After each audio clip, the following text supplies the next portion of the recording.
ৰোজা ৰাখিছে, সকলোৱে যেন দোৱা কৰে আৰু সকলোৱে যেন আশীৰ্বাদ কৰে। ৰোজা ৰাখিছোঁ মামা, দোৱা কৰিছোঁ, লা ইলাহা ইল্লাল্লাহু মুহাম্মাদুৰ ৰাসূলুল্লাহ।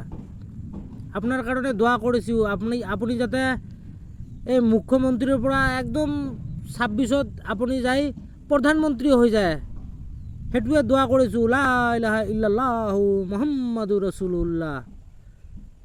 আমাৰ মামা যাতে এইবাৰ প্ৰধানমন্ত্ৰী হয়, দোৱা কৰি দিছোঁ মামা। টেনশ্যন নাই, আপুনি এইবাৰ প্ৰধানমন্ত্ৰী হ'বই, হ'ব লাগিবই। দোৱা নকৰিলে হ'ব নেকি? দোৱা কৰিছোঁ আপুনি যাতে প্ৰধানমন্ত্ৰী হৈ মহিলাবিলাকক ডাঙৰ ডাঙৰ আৰু বহুত ডাঙৰ ডাঙৰ আঁচনিবিলাক দি দিয়ে, যাতে মতাবিলাকক এৰি থৈ গৈ কিনে অকলে অকলে সংসাৰ কৰে। সেইকাৰণে আপোনালৈ দোৱা কৰিছোঁ, আপুনি বেছি বেছিকৈ মহিলাবিলাকক আৰু আঁচনি দিয়ক, আৰু পুৰুষবিলাকক নালাগে, পুৰুষবিলাক যি আছে মৰি যাওক, পুৰুষবিলাক চাব নালাগে। আপুনি মহিলাবিলাকক বেছিকৈ চাওক।